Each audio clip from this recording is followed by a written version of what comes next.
गुजरात के नवसारी जिले में स्थित वासंदा राष्ट्रीय उद्यान मात्र 24 वर्ग किलोमीटर में फैला हुआ एक बहुत घना और गहरा राष्ट्रीय उद्यान है। वासंदा राष्ट्रीय उद्यान की सीमाएं अपने दक्षिण भाग में स्थित डांग वनवासी क्षेत्र के जंगलों तक पहुंच जाती है। इस वजह से इस राष्ट्रीय उद्यान का संरक्षण डांग वन विभाग के द्वारा किया जाता है। यह वन क्षेत्र एक राष्ट्रीय उद्यान बनने से पहले वासंदा के तत्कालीन राजा की निजी संपत्ति था। वैसे तो वासंदा के राज परिवार के द्वारा वासंदा के जंगलों में 1952 में ही पेड़ों की कटाई पर पूरी तरह से प्रतिबंध लगा दिया गया था। बाद में जब वासंदा के राजा ने इन जंगलों को गुजरात सरकार को सौंप दिया तो 1989 में गुजरात सरकार ने इन जंगलों को संरक्षित वन क्षेत्र घोषित कर दिया। उसके बाद से ही यह स्थान वासंदा राष्ट्रीय उद्यान के नाम से जाना जाता है। सह्याद्री पर्वतमाला की तलहटी में स्थित वासंदा राष्ट्रीय उद्यान का अधिकतम भूभाग समतल है और बेहद घना है। मानसून के मौसम में इस राष्ट्रीय उद्यान में 2000 मिलीमीटर से भी ज़्यादा बारिश होती है। वासंदा राष्ट्रीय उद्यान क्षेत्रफल की दृष्टि से बहुत छोटा वन्य जीव अभयारण्य है, लेकिन उस उद्यान की वनस्पति और वन्य जीवन इस जंगल के क्षेत्रफल के एकदम उलट है। यहाँ की वनस्पति जितनी गहरी और घनी है, उससे कहीं ज़्यादा विभिन्नता यहाँ रहने वाले वन्य जीवों में पाई जाती है। कुनबी, गामित, कुकना, भोई, वारली और भील आदिवासी समुदाय के लोग आज भी इस राष्ट्रीय उद्यान में अपना स्थायी निवास बनाकर रहते हैं। अधिकांश आदिवासी परिवार अपने जीवन यापन के लिए उद्यान में उपलब्ध प्राकृतिक संसाधनों पर ही निर्भर करते हैं।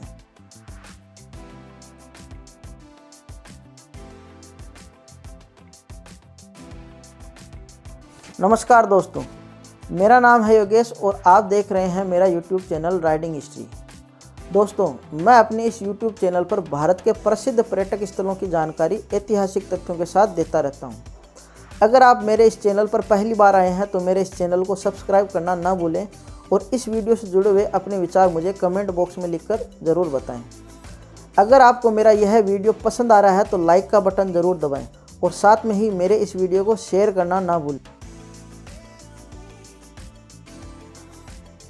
आप वन्य जीव अभयारण्य में क्या देखने जाते हैं? यह एक बहुत छोटा और सामान्य सवाल है और इसका उत्तर भी उतना ही सामान्य है। एक वन्य जीव अभयारण्य में आप बड़े जंगली जानवरों को उनके प्राकृतिक आवास में देखने के लिए जाते हैं, लेकिन वासंदा राष्ट्रीय उद्यान के वन्य जीवों में आकर्षण का मुख्य केंद्र यहाँ पाए जाने वाले छोटे छोटे जंगली जानवर हैं। भारत के किसी भी राष्ट्रीय उद्यान से ज़्यादा मकड़ियाँ वासंदा राष्ट्रीय उद्यान में पाई जाती हैं।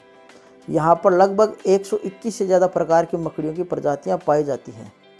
इनमें सबसे बड़ी जो मकड़ी है उसका नाम है वुड स्पाइडर, जिसे आप बड़ी आसानी से यहाँ पर देख सकते हैं।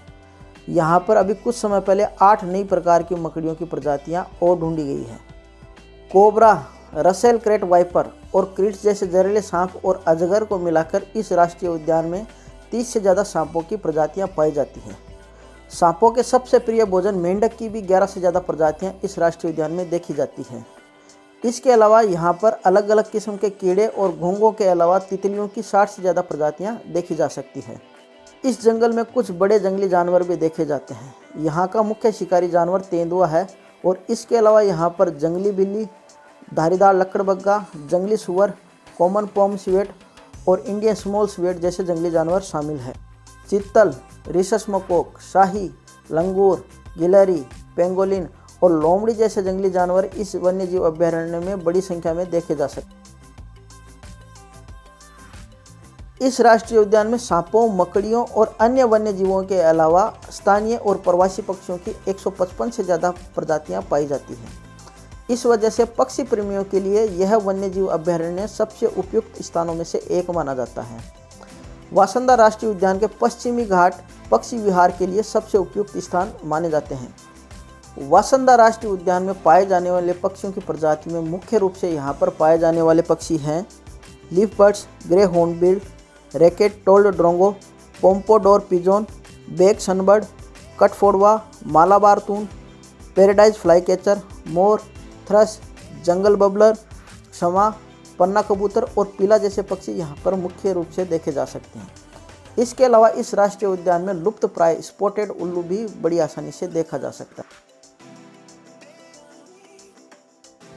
इस नेशनल पार्क में एक कैंप साइट भी बना हुआ है जिसे किलाड़ कैंप साइट कहा जाता है। वासंदा नेशनल पार्क और सापुतारा घूमने आने वाले लगभग सभी पर्यटक इस कैंप साइट में रुकना बहुत पसंद करते हैं। किलाड़ कैंप साइट में रात के समय कैंप फायर की सुविधा भी उपलब्ध रहती है। सापुतारा के रास्ते में एक वाटरफॉल आता है, गिरा वाटरफॉल, जो कि गुजरात के सबसे प्रसिद्ध वाटरफॉल में से एक है। किलाड़ कैंप साइट से आप गिरा वाटरफॉल तक ट्रैक करके भी जा सकते हैं। अगर आप अपने साथ एक गाइड रखना चाहते हैं तो आप 50 रुपये प्रति व्यक्ति देकर आप किलाड़ कैंप साइट से अपने लिए गाइड कर सकते हैं। यह गाइड आपको किलाड़ कैंप साइट, गिरा वाटरफॉल और वासंदा नेशनल पार्क की पूरी जानकारी उपलब्ध करवाएगा। वासंदा राष्ट्रीय उद्यान के जंगल बेहद घने और गहरे हैं। इस जंगल के कुछ हिस्से इतने ज़्यादा घने हैं कि यहाँ पर दिन के समय में भी सूरज की रोशनी ज़मीन पर नहीं पहुँच पाती है। इसके पीछे का मुख्य कारण यह बताया जाता है कि 1952 के बाद से ही इस जंगल में पेड़ों की कटाई पर पूरी तरह से प्रतिबंध लगा दिया गया था। वासंदा राष्ट्रीय उद्यान में 450 से ज़्यादा पेड़ पौधों की प्रजातियाँ पाई जाती हैं, जिनमें सागवान और बांस के ऊंचे ऊंचे पेड़ों के अलावा 443 से ज़्यादा फूलों की प्रजातियां भी पाई जाती हैं। जंगल के कई हिस्सों में कटास बांस और सागवान के पेड़ों की ऊंचाई 120 फीट तक चली जाती है। कटास बांस के अलावा इस जंगल में मावेल बांस भी देखा जा सकता है। वासंदा राष्ट्रीय उद्यान के मध्य भाग में घास के समतल मैदान भी बने हुए हैं। यहाँ पाए जाने वाली घास को भारतीय घास भी कहा जाता है। वासंदा राष्ट्रीय उद्यान में पाए जाने वाले पेड़ पौधों की प्रजातियों में मुख्य रूप से ऑर्किड, गुंगा, सालू, शीशम, कलम, सागौन, कुसुम, शिमलो, चौपड़ी बंदरो, तनाच, अमला, महुड़ो, खाकरो, सागड़, तमरू, दूधगोड़, आसन, उमरो, कदड़ और बेड़ा जैसे पेड़ और फूलों की किस्में मुख्य रूप से पाई। मानसून के समय वासंदा राष्ट्रीय उद्यान में बहुत तेज़ बारिश होने की वजह से यह राष्ट्रीय उद्यान जून से लेकर अक्टूबर महीने तक पर्यटकों के लिए बंद रहता है। उसके बाद नवंबर से लेकर मई महीने तक वासंदा राष्ट्रीय उद्यान पर्यटकों के लिए खुला रहता है। लेकिन नवंबर का पहला सप्ताह और फरवरी का अंतिम सप्ताह पर्यटकों के लिए वासंदा नेशनल पार्क घूमने का सबसे अच्छा समय माना जाता है।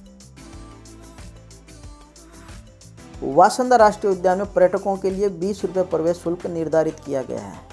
आप अगर 6 सीटर गाड़ी लेके जा रहे हैं तो आपको 200 रुपये गाड़ी का प्रवेश शुल्क देना होगा। आपके पास अगर गाड़ी 15 सीटर है तो उसका शुल्क होगा 500 रुपये, और अगर आपकी गाड़ी 60 सीटर है, मतलब 60 जनों की आपकी गाड़ी है, तो आपको 1750 रुपये वासंदा नेशनल पार्क में देने होंगे। अगर आपके पास कैमरा है तो आपको उसके 100 रुपये अलग से देने पड़ेंगे, और अगर आप गाइड करना चाहते हैं तो गाइड के 50 रुपये प्रति व्यक्ति के हिसाब से वासंदा राष्ट्रीय उद्यान सुबह 8 बजे से लेकर शाम को 6 बजे तक पर्यटकों के लिए खुला रहता है। इसके अलावा आपको इस बात का भी ध्यान रखना है कि जून से लेकर अक्टूबर महीने तक वासंदा राष्ट्रीय उद्यान पर्यटकों के लिए पूरी तरह से बंद रहता है। स्थानीय वन विभाग मौसम के हिसाब से राष्ट्रीय उद्यान में प्रवेश का समय में कभी भी बदलाव कर सकता है। सूरत का डूमस एयरपोर्ट, नासिक का ओझर एयरपोर्ट, इन दोनों एयरपोर्ट से वासंदा राष्ट्रीय उद्यान की दूरी मात्र 120 किलोमीटर है। इसके अलावा अगर आप किसी अन्य देश से वासंदा राष्ट्रीय उद्यान आने का प्लान बना रहे हैं तो मुंबई के एयरपोर्ट से वासंदा राष्ट्रीय उद्यान की दूरी मात्र 260 किलोमीटर है। गुजरात के वघई रेलवे स्टेशन से वासंदा राष्ट्रीय उद्यान की दूरी मात्र 5 किलोमीटर है। बाकी अगर आप सूरत, अहमदाबाद, बड़ौदा, मुंबई, पुणे, यहाँ किसी या नासिक किसी भी शहर से आप वासंदा राष्ट्रीय उद्यान आना चाहते हैं तो सड़क मार्ग के द्वारा आप बड़ी आसानी से वासंदा राष्ट्रीय उद्यान पहुँच सकते हैं। अगर आप मेरे इस वीडियो में यहाँ तक पहुँच गए हैं तो आपसे एक छोटा सा निवेदन है कि आप इस वीडियो से जुड़े हुए अपने विचार मुझे कमेंट बॉक्स में लिखकर ज़रूर बताएं। अगर आपको मेरे इस वीडियो में किसी भी तरह की कोई कमी दिखती है या कोई जानकारी गलत लगती है तो भी आप मुझे कमेंट बॉक्स में लिखकर ज़रूर बताएं। मैं यात्रा से संबंधित जानकारी मेरे YouTube चैनल पर डालता रहता हूं। अगर आपको मेरे द्वारा दी गई जानकारी पसंद आ रही है तो आप लाइक का बटन दबाना ना भूलें। साथ में ही मेरे YouTube चैनल राइडिंग हिस्ट्री को सब्सक्राइब करना भी ना भूलें, और जाते जाते घंटे का निशान दबाना भी ना भूलें, ताकि मेरे नेक्स्ट वीडियो का नोटिफिकेशन आपको सबसे पहले मिल जाए। तो मिलते हैं अपने देश की किसी अन्य खूबसूरत जगह के साथ। तब तक के लिए राम राम और धन्यवाद।